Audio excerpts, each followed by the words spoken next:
What is going on, my beautiful sea army? How are we all doing today? So today, guys, we're going to be talking about my stretched earlobes. Something I get asked on a daily. This is the first thing I'm going to go through with you guys. Did it hurt? No, it stung just a little bit. How big are they? They are at 2 inches or at 50 millimeters. And yes, I am not stretching any bigger. That is another question here on a daily. Wow, those are huge. Are you going to go any bigger? No, I'm not going any bigger. Then they ask, what are you going to do when you get old? It's like, I'm going to be old. I'm going to be saggy. My ears are going to be saggy. My tattoos are going to be all black blobs.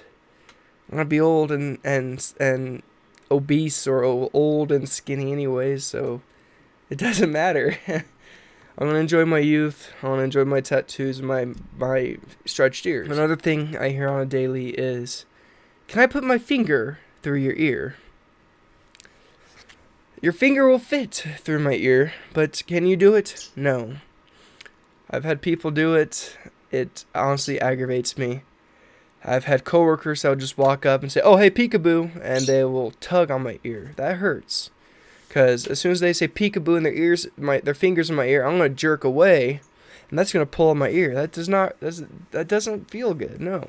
You can't shove your fingers through my earlobe. And a lot of things I also get asked on a daily is, what can you fit through your earlobes? I just tell them, I don't know. Have I tested it? Yes. I've tested shoving my vape and other things through my earlobe.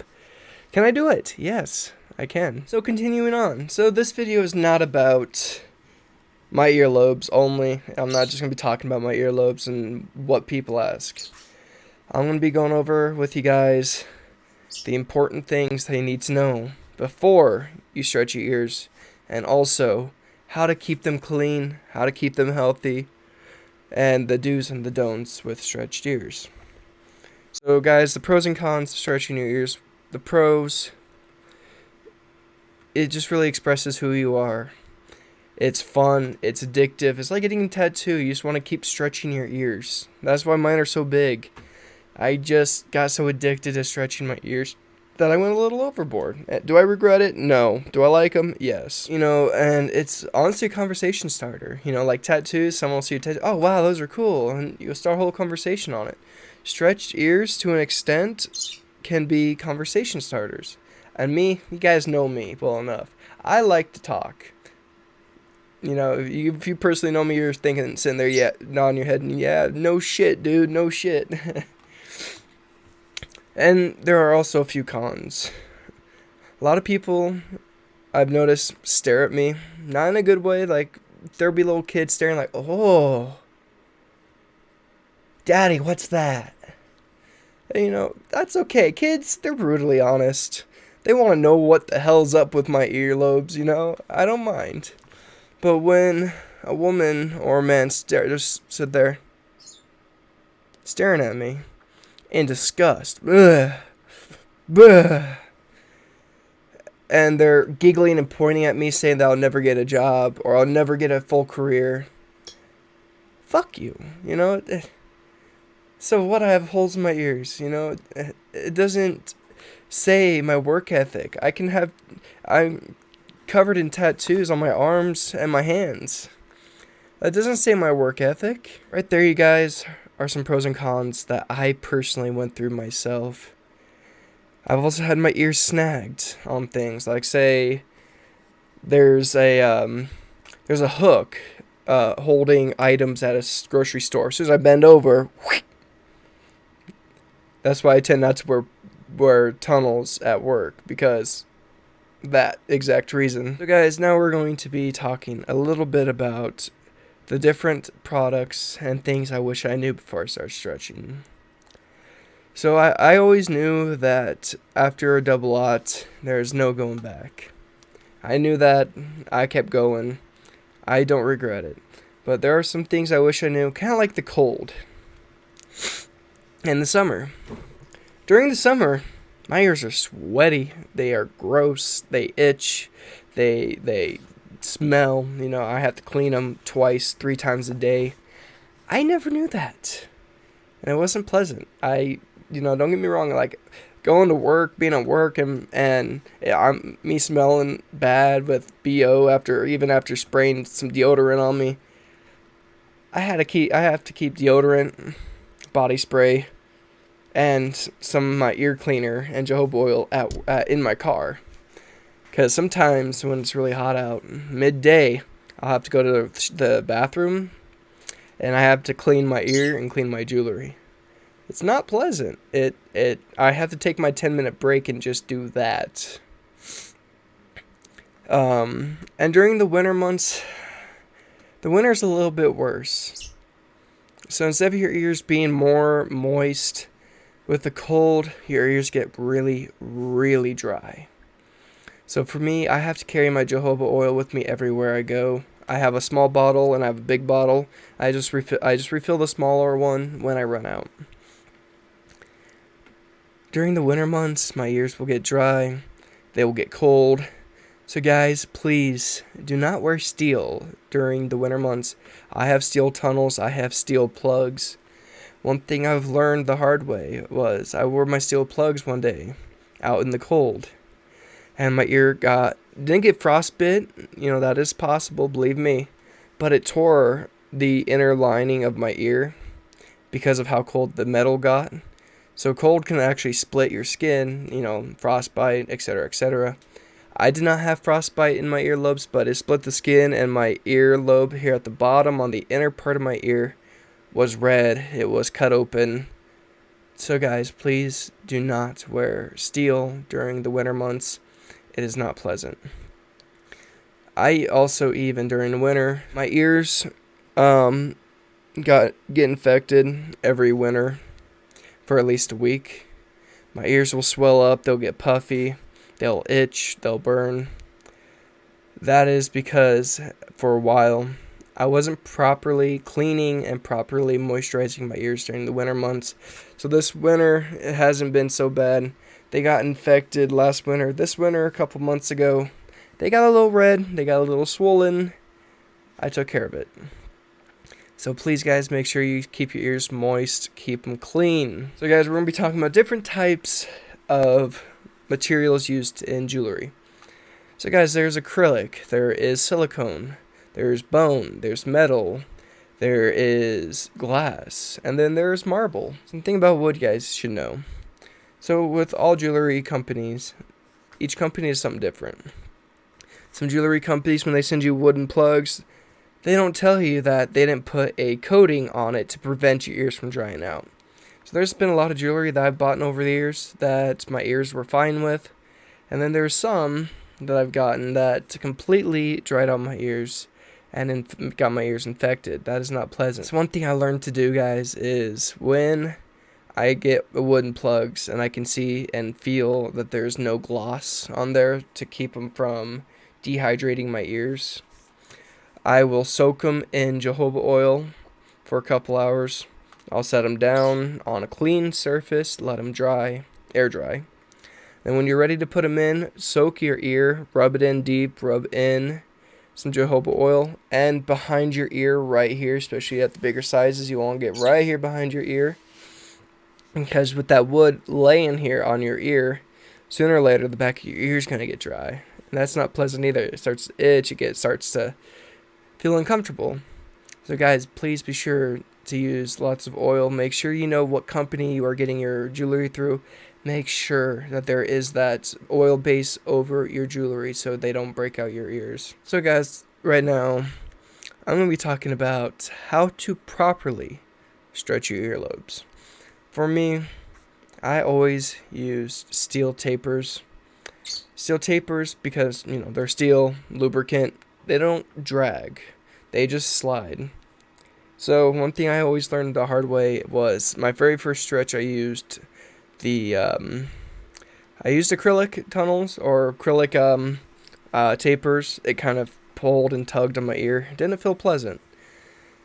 So I always recommend using steel tapers. And when you guys do stretch, smaller sizes, they're not as hefty as when your earlobes get bigger. So when you stretch at a smaller size, I'd say take about 2 weeks in between every stretch. Once you hit about, I'd have to say, 8 gauge, wait about 2 weeks.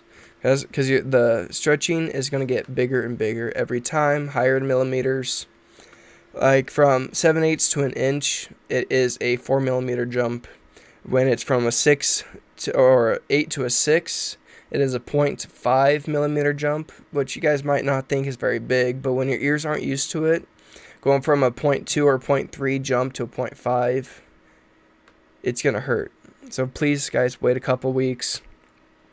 From the 2 gauge to a 0 gauge, guys, that is your first big jump. It's a 2 millimeter jump. There is an in-between size of a 2 and a 0. It's a 1 gauge that you'll have to order online. Or what I did was I waited a couple months for my ear to weigh itself down, and I slowly pushed in my 0 gauge. It caused my ear infection because I kind of forced it just a little bit when you shouldn't do that. So guys, learn from my mistakes. Do not force jewelry through your ears. It does not end well. I've learned that the hard way quite a few times for quite a few different reasons. Alright, so guys, while you are stretching your ears after the size of 5/8, do not dead stretch them. Dead stretching is the worst thing. And if you don't know what dead stretching is you'll take your jewelry out, get the bigger size, and just force it in. Do not do that. That is not good for your ears. That is not recommended. One thing I've learned is the taping method. Get yourself some plumber's tape, just like this, or PFTC tape, whatever the fuck you want to call it, plumber's tape, the clear white shit. What you do is you get one of your plugs, and you'll wrap it around once or twice. You will lube up your ears, and you'll put it into your ears like such, like so. Like that. And what you'll want to do is once a month, I would put about 3 wraps on my jewelry. Do not overdo it. If your ear is starting to burn and it's not going through, don't force it.